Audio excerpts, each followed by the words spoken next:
everybody, welcome to this podcast. Today we are going to talk about one of these vlogs called Finding Love in Quarantine. Let's get started. Now that the new variants of coronavirus and the illness it causes are spreading again in communities all over the globe, words such as self-quarantine and social distancing are showing up again in the media. After 14 months into this new way of living, most of us are tired and frustrated already. The other day, I was watching Love is Blind on Netflix. The series follows 30 men and women hoping to find love. For 10 days, in a speed dating format, the men and women date each other in different pods, where they can talk to each other but not see each other.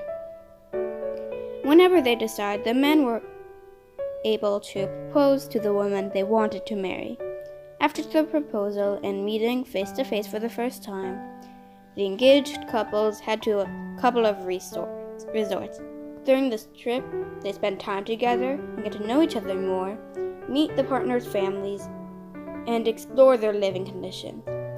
Then they will be able to carry out the wedding ceremonies and will be needed to make their final decisions about whether to split or get married. Answering the question, is love blind?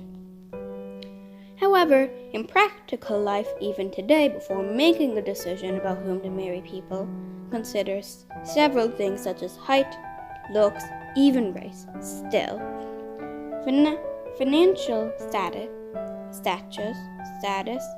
etc. Therefore, the question that popped up in my mind was, is it really practical to choose a life partner on a dating app? As we all are confined at home and going out to meet new people is difficult, if not impossible. Is it truly possible to make lasting friendships or lifelong relationships without actually seeing them? Is the quote, "Love is blind," finding new routes in these quarantine times? I don't know if it is good or bad. But if you think of singles who are quarantined and practicing social distancing in their apartments, it's just like being in a pod. The dates or the phone calls, connecting on chats and phone calls or video calls is very often in these days. Virtual dating is even more concentrated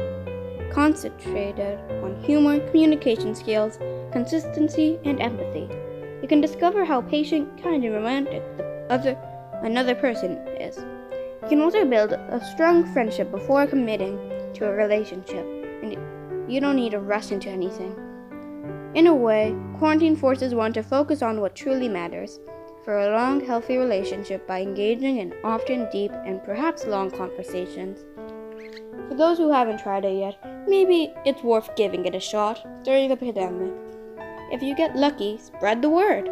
It's 2021. Pandemic is beyond painful in so many ways. However, as always, we must look for the silver lining on a dark cloud. Finding meaningful relationships while being in lockdown may be one of those silver linings. So what I thought about when reading this is that maybe it is true that dating apps could be some source when you're trying to find love in quarantine. But then again, I also thought about all the catfishing that happens there. But really, it's for you guys to decide whether you want to give it a shot or not. Another thing I thought as I was reading this is, well, what happens if they're not truly who they are to be? Well, that's what all dating apps are truly about, to see if you like the person as their personality, not the looks. Because, after all, it's what on the inside matters, and not on the outside. Thank you for listening to this podcast, and I hope to see you all in many other podcasts. Bye!